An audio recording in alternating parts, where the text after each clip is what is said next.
For more than half of this country's life, women didn't have a voice.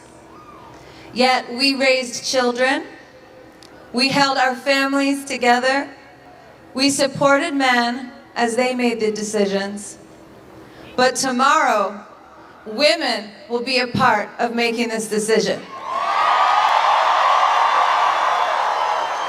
Today, I am holding in my heart all the tough, tenacious women who made me who I am. I cast my vote for someone who will be a president for all Americans. And now, Pennsylvania, it's your turn. The country is depending on you. So tomorrow, let's make sure all your voices are heard. Come on, let's go! Now it's my privilege to introduce someone who knows how to support a powerful woman, the soon-to-be first gentleman of the United States, Doug Emhoff. Hello, Philadelphia! Thank you, Lady Gaga. She was awesome, right? All right, here we are. Over these 15 weeks, America has gotten to know, admire, and trust the Kamala that I love. You've seen her step up. That's what she does. Wherever she's needed, however she's needed. I saw it when I trusted Kamala with our family's future, and it was the best decision I ever made. Now tomorrow, America will choose who to trust with our nation's future. Now Kamala was the right person for me at an important time in my life. And she is the right president for this moment in our nation's history. She brings joy and toughness to every task with that laugh and that look. She brings her deep experience to every decision, always disciplined, always focused. And Kamala also brings empathy to every challenge. And as president, she's never going to stop thinking about you and your family. Now, every night of this journey over just 15 weeks, she and I talk about the people we met and the stories they shared, their struggles and their dreams. So as you consider your vote, maybe it's that simple. My wife cares about what you're going through. She understands what's in your way, and she has concrete plans to help us keep moving forward. Now, isn't that what we want for the next 4 years? A president who respects us, a leader with a positive, inclusive vision of America where everyone belongs, everyone has a place. So before we hear from Kamala, I'm incredibly honored to introduce someone who knows something about listening to others and lifting them up. Please welcome Oprah Winfrey. Philadelphia, I am here with 10 first-time voters for Philadelphia. So Phoenix, I hear you did research before voting. I did.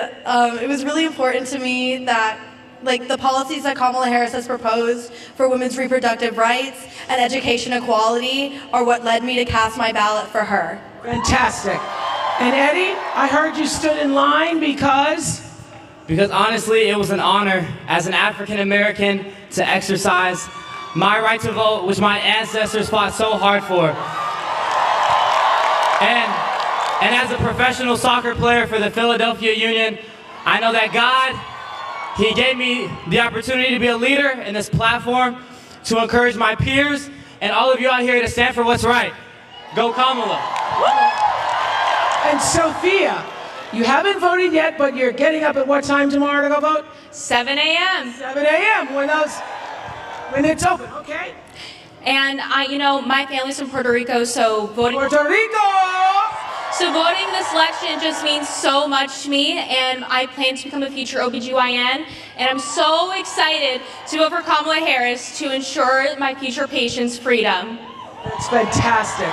We need more female OBGYNs. And so all of you are voting tomorrow morning, getting up early, voting tomorrow morning. Thank you for exercising your freedom of expression and your power as citizens of this country. How many first-time voters? Raise your hand, first-time voters. Beautiful to see you.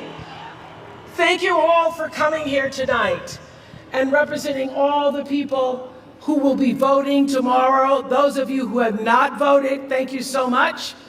You know, on January 20th, 1961, President John F. Kennedy issued a challenge. He said, ask not what your country can do for you, ask what you can do for your country. Well, I'm here to tell you that what you can do for your country, what you can do for democracy here, and what you can do for the spirit of John Lewis and all the others who dared to walk across that bridge in Selma and fight for justice for us all.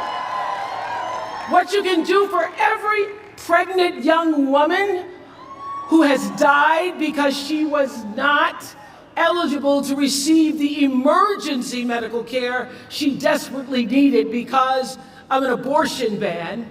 What you can do for yourself and what you can do for everyone and everything you cherish is vote. And if you are watching or hearing me right now and you haven't already, you have got to vote. And listen, I know that some of you are feeling burnt out and bruised and maybe inconsequential. Nothing could be further from the truth. Every single vote, every one is going to matter. That's why I've come to Philadelphia tonight. And yesterday I was all the way across the country and I was hiking on a Sunday afternoon and I met a woman named Angela who told me that she was going to sit this one out. Now I know she was immediately sorry she told me that because I would not let up. So I said, sit this one out. We don't get to sit this one out. If we don't show up tomorrow, it is entirely possible that we will not have the opportunity to ever cast a ballot again. And let me be very clear. If you do not make sure that the people in your life can get to the polls, that is a mistake. Deciding not to decide, that is most definitely a vote to let other people control your future. Now, we all know what we're voting against. So I want to end by reminding you about a few things that we're voting for. We are voting to defend and protect the Constitution of the United States. We are voting for values. We are voting for values and integrity. We are voting for the right to choose what happens to our own bodies. We are voting to save ourselves from this precipice of danger where we now stand. All the anxiety and the fear you're feeling that because you sense the danger and you change that with your vote. We are voting for healing over hate. Now, I believe in this promise of America. America has been the greatest country in the world for me.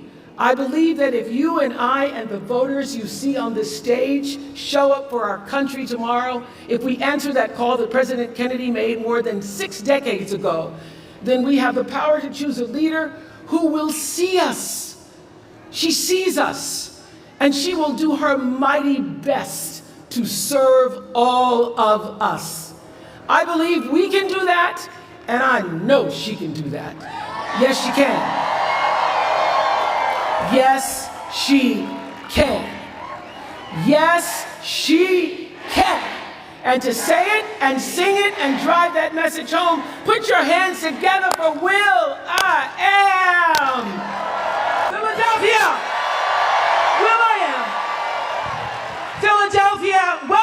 next President of these United States, Kamala Harris! Good evening, Philadelphia!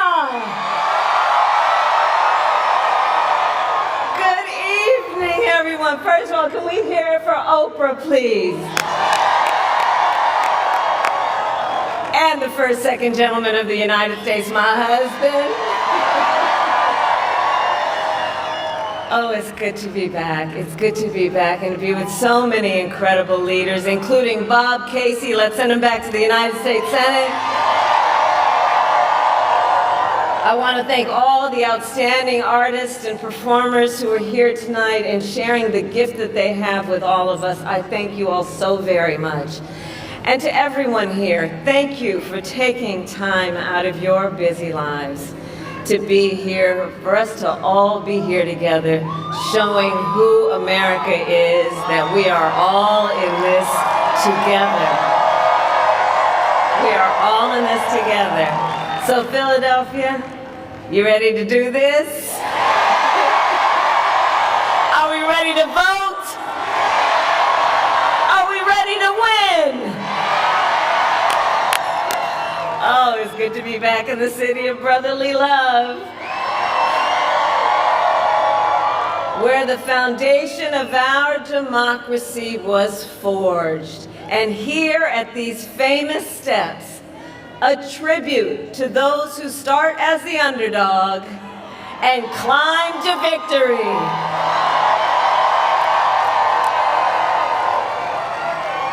So America, it comes down to this. One more day, just one more day in the most consequential election of our lifetime, and the momentum is on our side.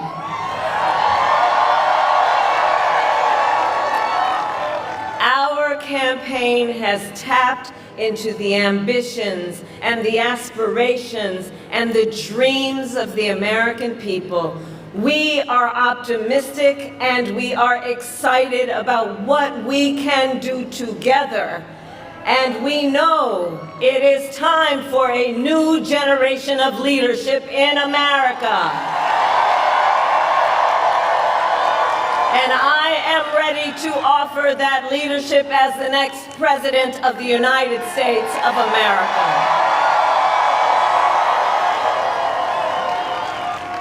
However, the race ain't over yet, and we must finish strong, and this could be one of the closest races in history. Every single vote matters, so let me ask you, who here has a plan to vote?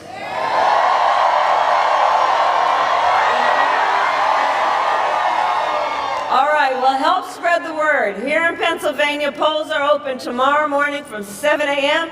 to 8 p.m., 7 a.m. to 8 p.m., and no matter what state you live in, if you are watching this, please go to iwillvote.com for all the information you need, including when and where to vote and where to drop off your mail-in ballot. And I also ask you to please talk with your friends and your family and your neighbors. Share your perspective on why you took the time to be here this evening and why this election is important to you. Encourage folks to make their voices heard, because we need everyone to vote in Pennsylvania, and you will decide the outcome of this election, Pennsylvania.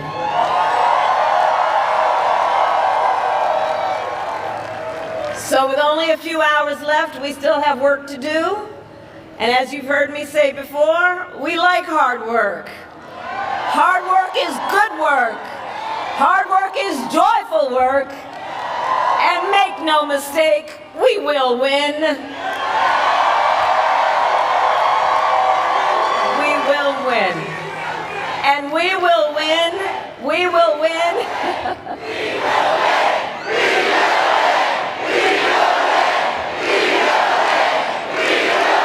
We will win.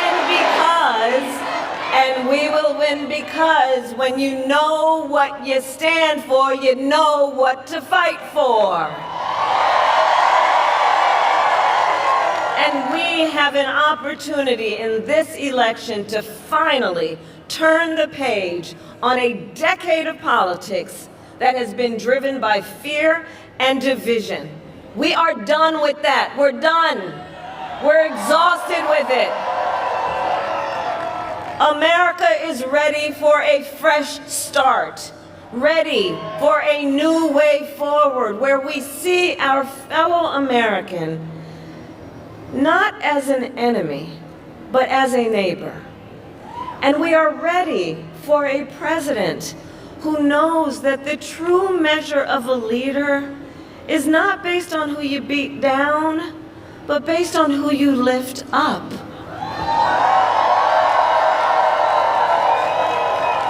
And Pennsylvania, you know me. I'm not afraid of tough fights. For decades, as a prosecutor and the top law enforcement officer of the biggest state in this country, I won fights. I won fights against the big banks when they ripped off homeowners. I won fights against for-profit colleges that scammed veterans and students, against predators who abused women, children, and seniors, against cartels that trafficked in guns and drugs and human beings. My entire career has been driven by a singular purpose: to fight on behalf of the people. On behalf of the people.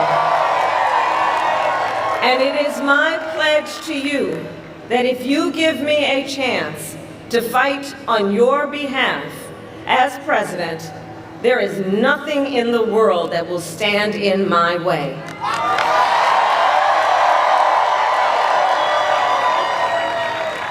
And instead of stewing over an enemies list, I will spend every day on your behalf working on my to-do list. Full of priorities to improve your lives. Together, we will build an economy where we bring down the cost of living. We will ban corporate price gouging on groceries. We will make housing and childcare more affordable. We will cut taxes for workers, for middle-class families and small businesses. We will lower health care costs, including the cost of home care for seniors. Because on the issue of health care, I absolutely believe access to health care should be a right and not just a privilege of those who can afford it.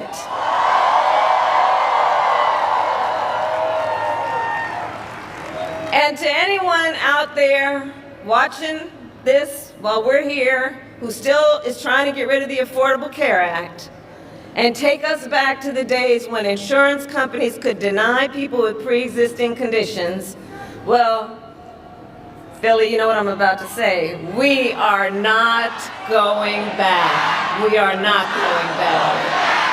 We're not going back. And we are not going back because ours is a fight for the future and ours is a fight for freedom. Including the most fundamental freedom of a woman to make decisions about her own body and not have her government tell her what to do.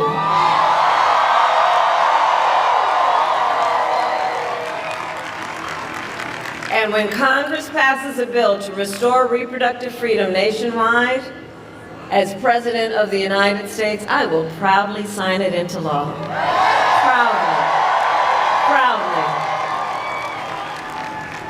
So, America, I am asking for your vote. And here is my pledge to you. As president, I pledge to seek common ground and common sense solutions to the challenges you face. I am not looking to score political points. I am looking to make progress. And I pledge to listen to those who will be impacted by the decisions I make. I pledge to listen to experts. I pledge to listen to people who disagree with me.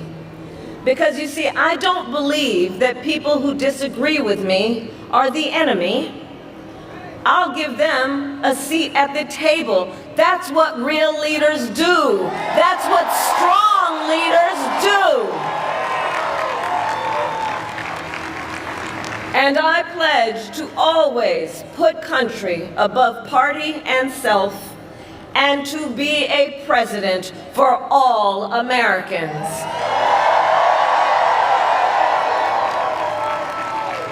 So Philadelphia, we are here together for many reasons, but probably one of the most important, because we love our country. We love our country. And when you love something, you fight for it.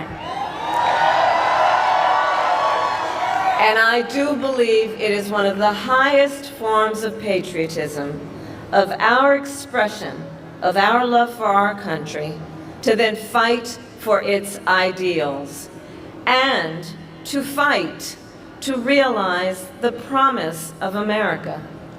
I have always believed in our nation's promise because I have lived it. I grew up as a child of the Civil Rights Movement. My parents would take me to the marches when I was in a stroller.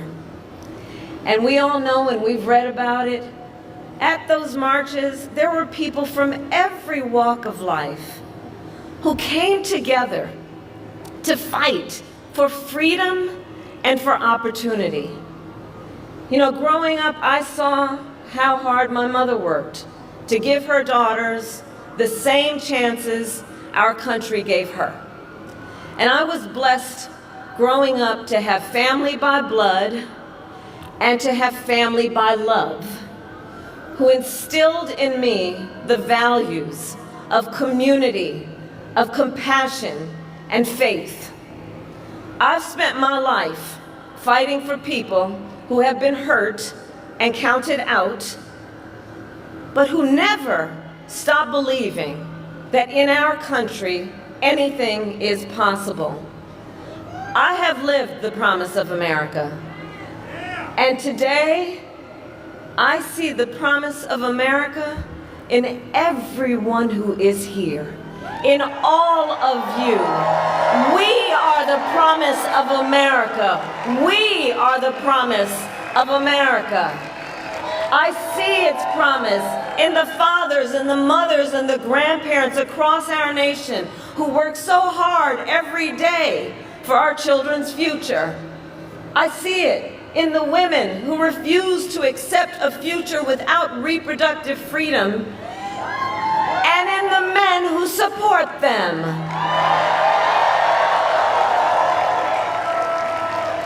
I see it in people of all ages who have knocked on doors, made calls, sent texts, and who will spend tomorrow driving their fellow Americans to the polls.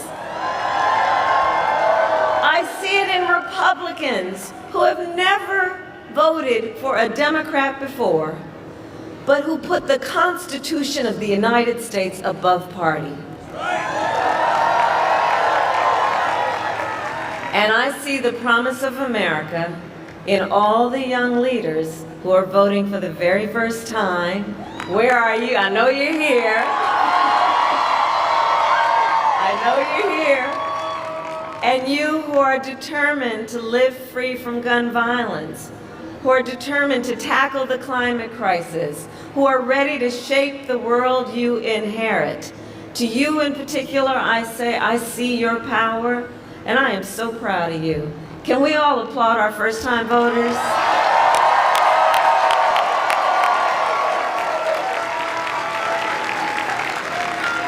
So America, we started this campaign 107 days ago. And from the beginning, ours has not been a fight against something, it has been a fight for something. A fight for a future with freedom, with opportunity, and with dignity for all Americans. Our campaign has brought together people from all corners of this nation and from all walks of life, united by our love for our country and our faith in a brighter, stronger, and more hopeful future that we will build together. And tonight, then we finish as we started, with optimism, with energy, with joy,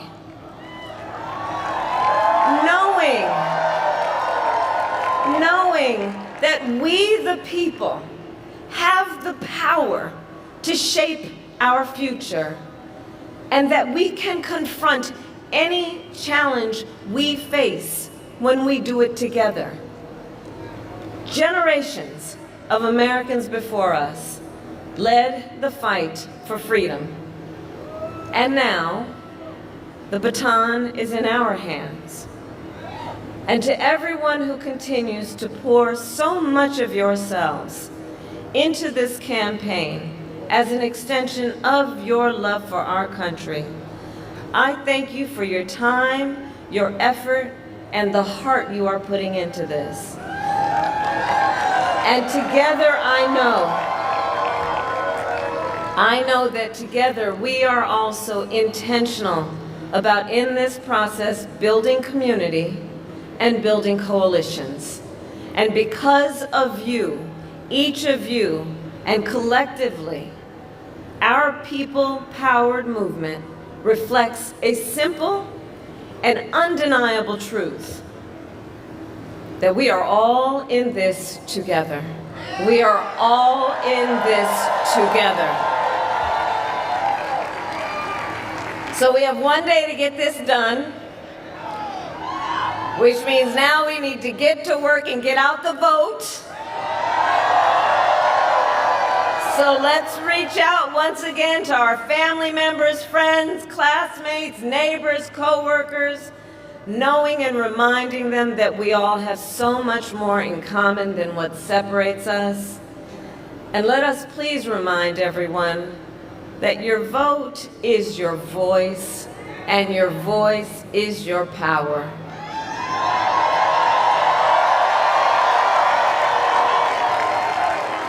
So tonight I ask you one last time, are you ready to make your voices heard? Do we believe in freedom? Do we believe in opportunity?